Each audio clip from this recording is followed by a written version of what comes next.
ശിവജിയുടെ ചരിത്രകഥയുടെ രണ്ടാം ഭാഗത്തിലേക്ക് സ്വാഗതം. ആദ്യ ഭാഗം കാണാത്തവർക്കായി വീഡിയോയുടെ ലിങ്ക് ഡിസ്ക്രിപ്ഷനിൽ കൊടുത്തിട്ടുണ്ട്.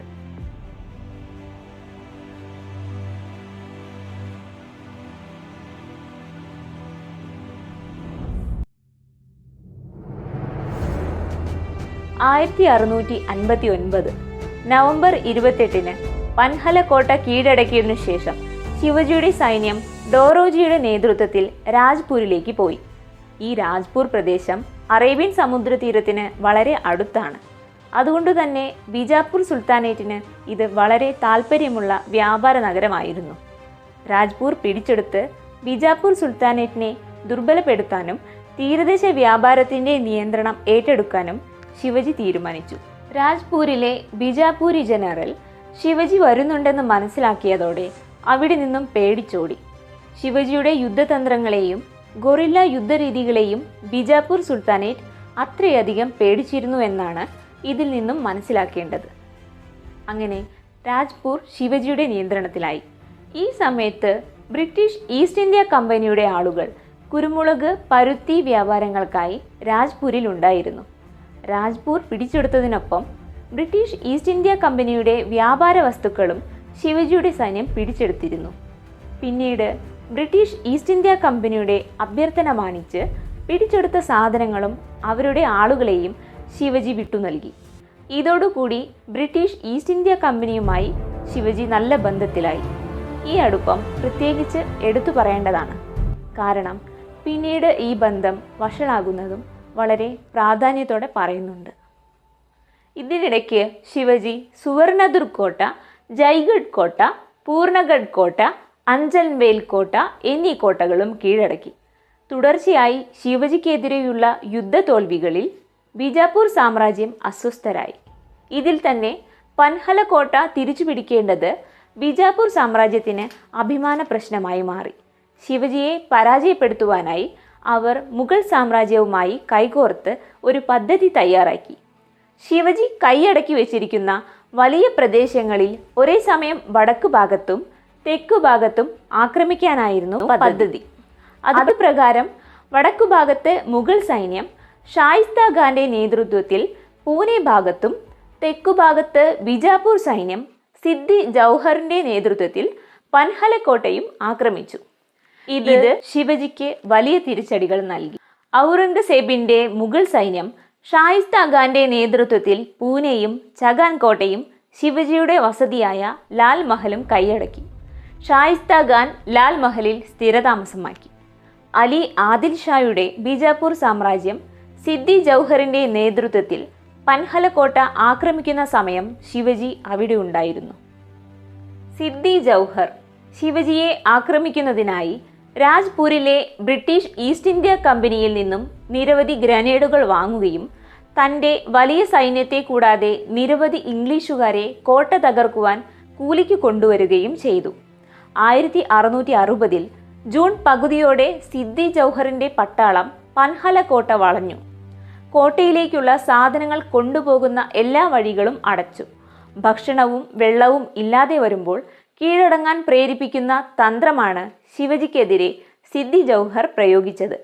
ഇതുകൂടാതെ കോട്ട തകർക്കുവാൻ ഗ്രനേഡുകളും ഉപയോഗിച്ചത് നിർണായകമായി. രാത്രിയുടെ മറവിൽ ശിവജി പൻഹല കോട്ടയിൽ നിന്നും വിശാൽഗഡ് കോട്ടയിലേക്ക് പുറപ്പെട്ടു.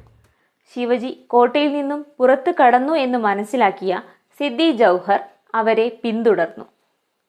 എതിരാളികൾ പിറകെ വരുന്നുണ്ടെന്ന് മനസ്സിലാക്കിയപ്പോൾ മറാത്ത സർദാരായ ബാജി പ്രഭു ദേശ്പാണ്ഡെയുടെ നേതൃത്വത്തിൽ 300ഓളം സൈനികർ വിശാൽഗഡിലേക്കുള്ള മലയോര പാതയിൽ നിലയുറപ്പിച്ചു. സിദ്ദി ജൗഹറിന്റെ സൈന്യത്തെ തടയുക വഴി ശിവജിക്കും സൈന്യത്തിനും വിശാൽഗഡ് കോട്ടയിലേക്ക് എത്തുവാൻ ആവശ്യമായ സമയമൊരുക്കുക എന്നതായിരുന്നു ലക്ഷ്യം.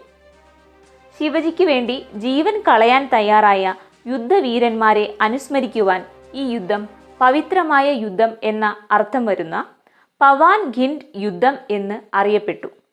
തുടർന്ന് നടന്ന ചർച്ചകൾക്കൊടുവിൽ 1660 സെപ്റ്റംബർ 22 ശിവജി പൻഹല കോട്ട സിദ്ദി ജൗഹറിന് കൈമാറി. തൻ്റെ സാമ്രാജ്യത്തിനു നേരെ ഉണ്ടായ ആക്രമണങ്ങളിൽ പങ്കെടുത്തവർക്കും സഹായിച്ചവർക്കും തക്ക മറുപടി നൽകുവാൻ ശിവജി തീരുമാനിച്ചു. തനിക്കെതിരെ യുദ്ധം ചെയ്ത സിദ്ദി ജൗഹറിന് ഗ്രനേഡുകളും മറ്റും നൽകിയതിന് രാജ്പൂരിലെ ഈസ്റ്റ് ഇന്ത്യ കമ്പനിയുടെ ഫാക്ടറി 1661 ശിവജി റെയ്ഡ് ചെയ്ത് കൊള്ളയടിക്കുകയും 1663 വരെ ഫാക്ടറി ഉടമകളെ ജയിലിൽ അടയ്ക്കുകയും ചെയ്തു. പിന്നീട് 1663 ശിവജിയും കുറച്ച് പടയാളികളും വേഷം മാറി പൂനെയിലെത്തുകയും അർദ്ധരാത്രിയോടെ ലാൽ മഹലിൽ താമസിക്കുന്ന ഷായിസ്ത ഖാനെ ആക്രമിക്കുകയും ചെയ്തു. ആക്രമണത്തിൽ ഷായിസ്ത ഖാന്റെ 3 കൈവിരലുകൾ നഷ്ടമായി. ഭയന്നു വിറച്ച ഷായിസ്ത ഖാൻ ലാൽ മഹലിൽ നിന്നും ഇറങ്ങി ഓടി വധശ്രമത്തിൽ നിന്ന് കഷ്ടിച്ച് രക്ഷപ്പെട്ടു. ഈ ലാൽ മഹൽ ആക്രമണം ശിവജിയുടെ വളരെ ബുദ്ധിപരമായ ഒരു ആക്രമണമായാണ് ചരിത്രത്തിൽ രേഖപ്പെടുത്തിയിട്ടുള്ളത്. കൃത്യമായ പ്ലാനിംഗ് ഉണ്ടെങ്കിൽ വളരെ ചെറിയ സൈന്യം കൊണ്ട് എത്ര വലിയ ശത്രുവിനെയും വീഴ്ത്താമെന്ന് ശിവജി തെളിയിച്ചു. ഈ ആക്രമണത്തോടെ ശിവജിക്ക് നിർഭയനായ നേതാവ് എന്ന വിശേഷണം ലഭിച്ചു.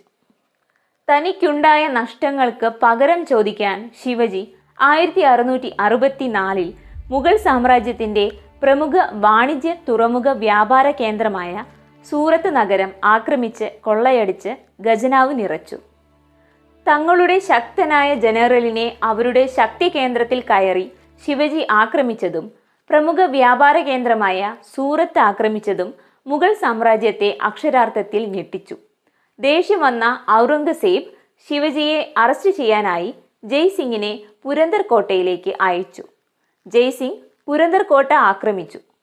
കോട്ട പിടിച്ചെടുക്കുമെന്ന് ഘട്ടം വന്നപ്പോൾ ശിവജി ജയ്സിംഗുമായി സന്ധിയിലേർപ്പെട്ടു. 1665 ജൂൺ 11 പുരന്ദർ ഉടമ്പടി പ്രകാരം 12 കോട്ടകളുടെ മാത്രം അവകാശം ശിവജി നിലനിർത്തി ബാക്കി 23 കോട്ടകളുടെയും അവകാശം മുഗൾ സാമ്രാജ്യത്തിന് കൈമാറുകയും മുഗൾ സാമ്രാജ്യത്തിന് അനുയായിയായിരിക്കാം എന്ന് അംഗീകരിക്കുകയും ചെയ്തു.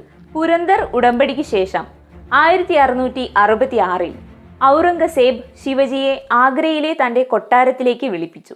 ഇതിൽ സംശയം തോന്നിയെങ്കിലും ശിവജിയെ ആദരിക്കാനും മുഗൾ സാമ്രാജ്യത്തിൻ്റെ ഭരണത്തിൽ ഉയർന്ന റാങ്ക് നൽകുവാനുമാണ് ഔറംഗസേബ് ഉദ്ദേശിക്കുന്നത് എന്നൊക്കെ പറഞ്ഞ് ജയ്സിംഗ് ശിവജിയെ സ്വാധീനിച്ചു.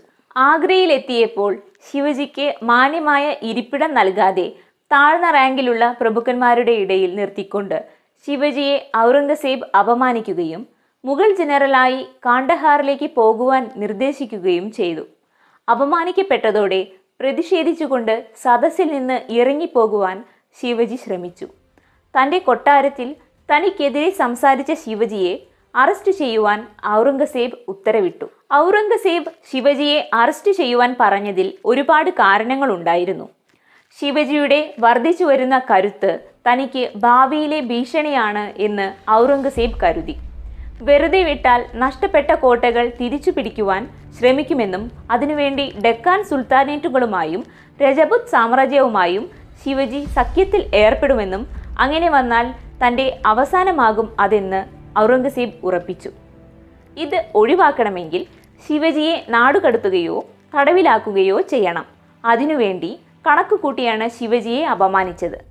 അപമാനിക്കപ്പെട്ടാൽ സ്വാഭിമാനിയും ധീരനുമായ ശിവജി പ്രതിഷേധിക്കും. ആ കാരണം ചൂണ്ടിക്കാണിച്ച് ശിവജിയെ തടവിലാക്കുവാനുമാണ് ഔറംഗസേബ് പദ്ധതിയിട്ടത്. ആ ചതിയിൽ വീണുപോയ ശിവജി ജയ്സിംഗിൻ്റെ വീട്ടുതടങ്കലിലായി.